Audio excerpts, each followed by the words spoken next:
দন্ত চিকিৎসার সবচেয়ে প্রাচীন ফিলিং ম্যাটেরিয়াল হচ্ছে অ্যামালগাম। ধারণা করা হয় এইটা প্রায় 150 বছর আগে থেকে ব্যবহার করা হচ্ছে। বর্তমান সময়ে জিআইসি কম্পোজিট ফিলিংয়ের মতো আধুনিক ফিলিং আসার পরেও অ্যামালগাম ব্যবহার হচ্ছে অনেক বেশি।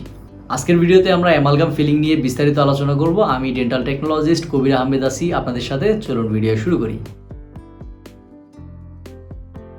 অ্যামালগাম মূলত দুই ধরনের হয়, সিলভার অ্যামালগাম এবং কপার অ্যামালগাম।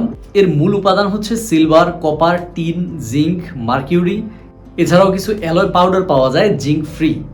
এই ফিলিংটার বেশ কিছু ভালো দিক আছে, যার কারণে এইটা এখনো পর্যন্ত অনেক বেশি ব্যবহার হয়। প্রথমত, এই ফিলিংটা অধিক চাপ নিতে পারে।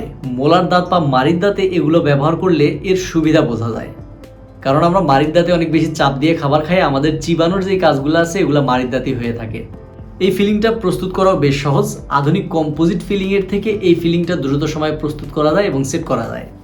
অ্যামালগাম আর্দ্রতা সহনশীল হয়। কাজ করার সময় কিছুটা লালা বা পানি থাকলেও এইটা ভালোভাবে দাঁতে লেগে থাকতে পারে, যেটা অন্যান্য ফিলিংয়ের ক্ষেত্রে হয় না। তুলনামূলক কম দাম হওয়ার কারণে পেশেন্ট কম খরচে তার দাঁতের ফিলিং করাই নিতে পারে। এবার আসি অ্যামালগাম ফিলিংয়ের অসুবিধা নিয়ে। এই ফিলিংটা দাঁতের ন্যাচারাল কালারের সাথে ম্যাচ করে না, ফলে দেখতে অ্যাস্থেটিক মনে হয় না। কিছুটা মেটাল বা কালচে রং হওয়ার কারণে মুখ খুললে খুব সহজে বোঝা যায়। অ্যামালগাম ফিলিং করার জন্য তুলনামূলক বড় ক্যাভিটি প্রিপারেশন করা লাগে, কারণ এইটা জিআইসি বা কম্পোজিট ফিলিংয়ের মতো লেগে থাকে না। দাঁতের ভিতরে থাকা কালো অংশ সম্পূর্ণ রিমুভ করা লাগে, তাই ক্যাভিটি কিছুটা বড় হয়।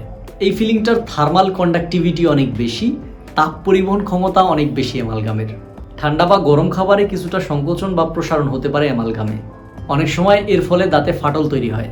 ডিপ ক্যারিজে অ্যামালগাম ফিলিং দেওয়া হলে ঠান্ডা বা গরম কিছু খেলে অনেক সময় এই অনুভূতিটা আপনার নার্ভ বা শিরায় লাগতে পারে। তবে এর সমাধান আছে। অ্যামালগাম দেওয়ার আগে জিঙ্ক অক্সাইড ইউজেনাল বা ক্যালসিয়াম হাইড্রোক্সাইডের একটা পাতলা লেয়ার আপনি যদি লাইনিং হিসাবে ব্যবহার করেন নিচে, এবং তার উপরে অ্যামালগাম দেন, সেক্ষেত্রে এই শিরশির অনুভূতি কমানো যায়, বা অনেকাংশে আমরা দেখি যে এটা হয় না।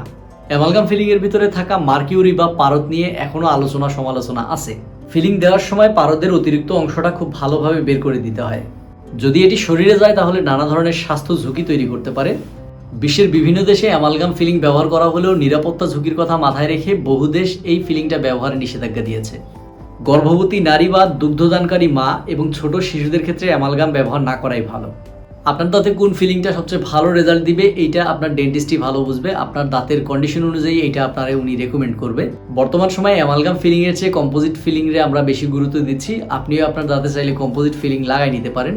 তারপরে এটা অনেক কিছুর উপরে নির্ভর করে, আপনি আপনার ডেন্টিস্টের সাথে এই বিষয়ে আলোচনা করে নেবেন। ঠিক আছে, আজকের ভিডিও এই পর্যন্তই। দেখা হবে অন্য কোনো ভিডিওতে। আসসালামু আলাইকুম।